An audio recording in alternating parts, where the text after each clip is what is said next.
Welcome to Sacrilegious Discourse. I'm husband. And I'm wife. Together we're reading the Bible for the very first time. We grew up without religion and wanted to know what all the fuss was about. Well, what have we learned so far? That God is a dick, and apparently some people believe in talking donkeys? We're not trying to pass ourselves off as experts. Nope, we're just reading the Bible for the first time and giving our first take reaction. If you'd like to join us in this venture, you might consider starting at episode 1. Otherwise, jump in wherever you like. All right, let's go read the Bible. Yeah, let's get to it.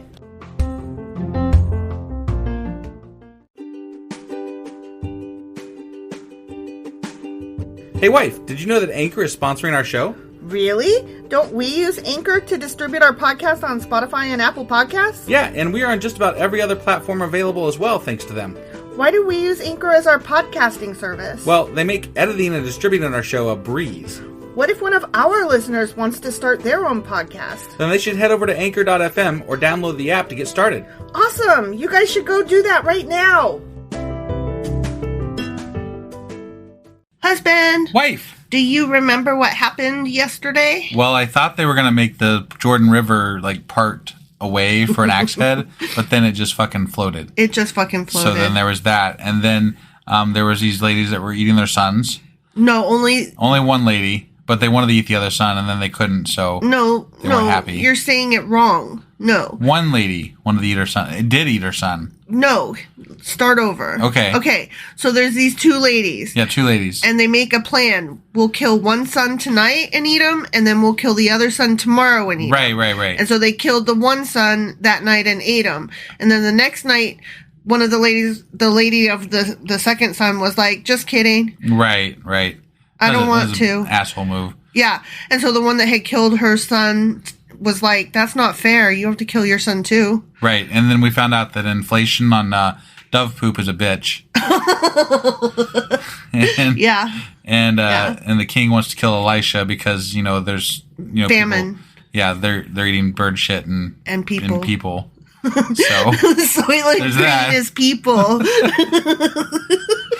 So that was essentially, I think, 2 Kings chapter 6. That was, yeah. And today we're going to be reading 2 Kings chapter 7. All right, let's go do this. Okie dokie. Hey wife, do you like coffee in the morning? I sure do, husband. Morning, noon, night. Which reminds me, I need to add that to our grocery list because we're running low. Wait, before you do that, check out the website ungodlybrew.com where you can purchase a pound of your favorite flavor of coffee. What if I want more than 1 pound? Either order a larger amount, or better yet, get 10% off by setting up a subscription for every 2 weeks, or a month, or whatever works for you. Did you set up something special for our listeners? You know I did. Exclusive for our listeners, get an additional 10% off subscriptions by entering the code SACRILEGIOUSCOFFEE at checkout. That's a hellishly good deal. Ungodly Brew is hellishly good coffee. Okay, so we're in 2 Kings chapter 7. Yep. And it's a continuation from yesterday. The headline yesterday was Elisha and the Siege of Samaria. Got it. Yep. So that's that's what I forgot to mention. This is where they, he brought the entire fucking army into the town, but then they let them go, and then they came back. I think it was the same people. Came back and they laid siege to the place, and now they're starving. You used the word they a lot. Yeah, because I don't remember the names of the kings. I'm sorry. So you're like, they did this and they did that, and I'm like, the Israelites now are starving. Yeah. Because they didn't kill all the people that were in that town that were fighting them, that I think were the Moabites, maybe? Probably. That sounds right. Sounds legit. That tracks. Yeah. All right. Okay. Yeah. Okay. So let's read. Get your pronouns under control, sir. I'm sorry. Okay. Elisha replied, "Listen to this message from the Lord. This is what the Lord says. By this time tomorrow in the markets of Samaria, 6 quarts of choice flour will cost only 1 piece of silver. That's nice. And 12 quarts of barley grain from the barley party, that we like to have, will cost only 1 piece of silver." Look at that guy. Miracle. He's fixing inflation. I know, right? We need him right now. We do, because inflation is fucking bad. Right? Do you know, yesterday I ordered groceries. I use Instacart because I'm a lazy whore or something like that. And, normally for 2-week period, I'll spend, $300 tops. I spent almost $400. Damn. Yeah. because inflation. Yeah. I hate it. It's Sucks. so bad. Right. Okay, sorry. I had to go off about the Inflation. price of tea. Yeah, you know? before long we'll be buying dove poop. Dove poop. Yeah. Is there anybody that we're going to kill and cook for dinner if we get hungry enough? I mean, I've got a list started. But Okay. The officer assisting the king said to the man of God, that couldn't happen, even if the Lord opened the windows to heaven. But Elijah replied, you'll see it happen with your own fucking eyes, but you won't be able to eat any of it. Ha ha. Now there were 4 men with leprosy sitting at the entrance of the city gates. why don't they just go bathe down the Jordan River 7 times? They didn't ask. No. It probably only worked for that one guy that one time. All right. Why should we sit here waiting to die? They asked each other. Yeah. We will starve if we stay here, but with the famine in the city, we will starve if we go back there. Mm-hmm. So we might as well go out and surrender to the Aramean army. Okay. If they let us live, so much the better. But if they kill us, we would have died anyway. Right. Got nothing to lose. Yeah. They're Right. like, maybe they'll imprison us. Right. Like- and feed us. Like, I have thought about it, and like, if I ever am homeless and starving to death, I'm just going to steal something from the store so I can go to jail. Right. Free food and shelter. Free food and college and all kinds of stuff, right? Right, yeah. They have to take care of me. Sure. Yeah. And so there. Yeah. So at twilight, not that I think prison is good, y'all. That's not what I'm saying. Holy shit, that probably sounded like I was like, prisoners have it so good. No, I'm not saying that. No. At all. Right. At all. I'm just saying it would be nice. It's better than starving to death. Though. Yeah, yeah. So at twilight, they set out for the camp of the Arameans. But when they came to the edge of the camp, no one was there! Exclamation point! Wow. For the Lord had caused the Aramean army to hear the clatter of speeding chariots and the galloping of horses. Oh, and, so it's that phantom army again, huh? yeah, and the sounds of a great army approaching. Yeah. Right.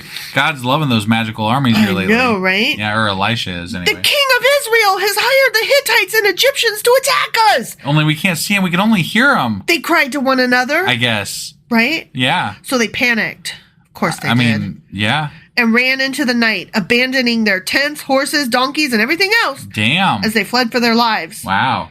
I mean, I didn't think that they had a lot because they were lepers sitting homeless outside the gate, right? No, this is the Aramean army that fled. Oh, my bad. I'm sorry. Yeah, the one that are laying siege to the city. I thought it was the lepers. No, the lepers went out to surrender to them. Oh, yeah. Okay, sorry. I have a hard time paying good attention when I'm reading out loud. I'm so worried about reading it well. Right. Okay, yeah, so...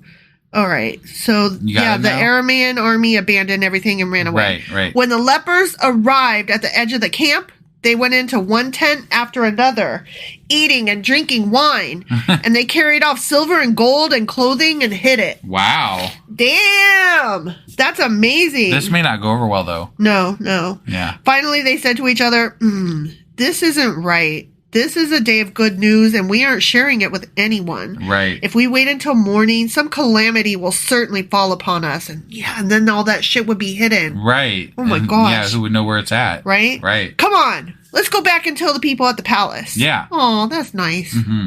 So they went back to the city and told the gatekeepers what had happened. We went out to the Aramean camp, they said, and no one was there! Exclamation point. The horses and donkeys were tethered, and the tents were all in order, but there wasn't a single person around! Exclamation point. Crazy. Then the gatekeeper shouted the news to the people in the palace. Yeah. The king got out of bed in the middle of the night and told his officers, I know what has happened. The Arameans know we are starving, so they have left their camp and have hidden in the fields. They are expecting us to leave the city, and then they will take us alive and capture the city. Not that. One of his officers replied, we had better send out scouts to check into this. Let them take 5 of the remaining horses. If something happens to them, it will be no worse than if they stay here and die with the rest of us. Right. Okay. So the 2 chariots with horses were prepared, and the king sent scouts to see what had happened to the Aramean army. Okay. They went all the way to the Jordan River, following a trail of clothing and equipment that the Arameans had thrown away in their mad rush to escape. That is funny. Where they're just like running, throwing shit. That's funny. I think that must be what they were doing. Why would you even carry any of it with you if you're just running? And it's like, why you just leave it all? They were like, run away, right. and just dropping shit as they go. The scouts returned and told the king about it. Then the people of Samaria rushed out and plundered the Aramean camp. I mean, as you do. I mean, they were starving. They were eating their own children. So. Yeah. Would you ever eat your own children? No, I know we already talked about this, but no. I would just starve to death, I guess. Yeah. So it was true that 6 quarts of choice flour were sold that day for 1 piece of silver, and 12 quarts of barley grain were sold for 1 piece of silver, just as the Lord had promised. Yeah. The king appointed his officer to control the traffic at the gate, but he was knocked down and trampled to death as the people rushed out. Damn! So everything happened exactly as the man of God had predicted when the king came to his house. He predicted that guy's going to get trampled to death by people that were starving. He was like, I foresee that some poor schmuck at the gate is going to get squashed. Like, what did he do? Look out! He's just like manning the fucking gate. Exactly. He's like, I just work here. Right? The man of God had said to the king, by this time tomorrow, in the markets of Samaria, 6 quarts of choice flour will cost 1 piece of silver, and 12 quarts of barley grain will cost 1 piece of silver. The king's officer had replied, that couldn't happen even if the Lord opened the windows of heaven. And the man of God had said, because we just read it. Right. Like 3 paragraphs ago. Yeah. You will see it happen with your own fucking eyes, but you won't be able to eat any of it. And so it was, for the people trampled him to death at the fucking gate. I see. That's why. Oh damn! It was literally prophesized. Oh wow! It was. We were wrong. That's such bullshit. We were like saying that he didn't foresee that, but he did. Right. He did. Yeah. Oh well, damn. I mean, okay. Look, they love these prophecies. I know. They love showing how fucking right God is and how like amazing. I mean, like floating goddamn axe heads and resurrecting children and endless fucking things of flour and oil and whatever. And it's all just a bit much, They're just like, lo, this one woman had 3 apples, and lo, this other woman had 3 pears, and magically together we saw that they had 6 fruits, and then we foresaw 6 fruits, right. And then we told the future, and they said they're gonna make a fucking fruit pie. Yeah, and then they did. And wow, it was good. Wow, is that what happened? Because 3 + 3 is 6, huh? Yeah, and fruit equals pie. I just like they're not even like. Okay. It's so juvenile. The resurrection shit, that was just ridiculous. It was, just come on now. It's just juvenile. The whole story is juvenile. It sounds like something that a fucking 3rd grader wrote. Right. And it makes me feel sorry for people that were living back then, because they were clearly so stupid compared to today. They had really? You think people are smarter today? Well, yeah, I do. And insofar as ability to write a decent story. Yes. Okay. Yes. But if people were, okay, let's just take our current news structure that we have, and let's just say that the Bible and the things on the Bible are being pitched on a certain, news network that Are you saying Fox? Yeah, that one. and the rest of reality is being pitched on the other one, right? Okay. So, what do you think that those people watching Fox would, Even Fox News spins a better story than the fucking Bible. Right, but if this was the story they were spinning, I'm just saying. Like, if this is the story they had, I'm not. And they ran with it. You're saying a different thing than I'm saying. Right. Okay. Because even what you're saying is, if they told this story of the Bible, right, that would mean that they were on purpose doing that. Right. Oh, okay. So they are smart. They would spin it better than the Bible does. Yeah. Right. Okay. That's what I'm saying. I gotcha. They're smarter. Okay. Even Fox News, those bastards, right, are smarter than the people of the Bible thousands of years ago. All right. This story is so fucking juvenile. Yeah, it is. It really is. So there. I mean, my kids wrote stories when they were in elementary school. That are better than this. And they were really good. Yeah. They were good. They had strong beginning, middle, and end. The conclusion wrapped shit up. Right, I mean, right. The characters, fantastical things happened to them, but, you know, within the structure of the story, it made fucking sense. Right. And it was entertaining. Yeah. This is juvenile and insulting to children everywhere. That's all I'm saying. All right. Well, that was 2 Kings chapter 7. It was. And tomorrow we will be back with 2 Kings chapter 8. And before you click the stoppy end button, yes, I just want to apologize if I sound off. It's because I still have the cold or bug or whatever it was that I had that made us miss an episode on Sunday. So Yeah. apologies for the way I sound, and thank you for hanging in. Yeah. Yeah. All right. Yeah, but that was it. Bye. Bye.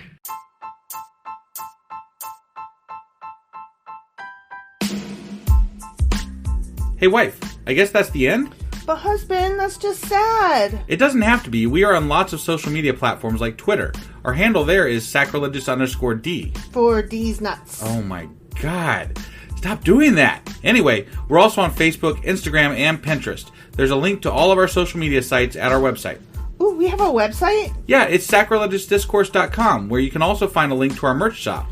We have a merch shop? Yep, we have podcast-themed clothing, mugs, notebooks, and more, as well as an atheist and science-themed products.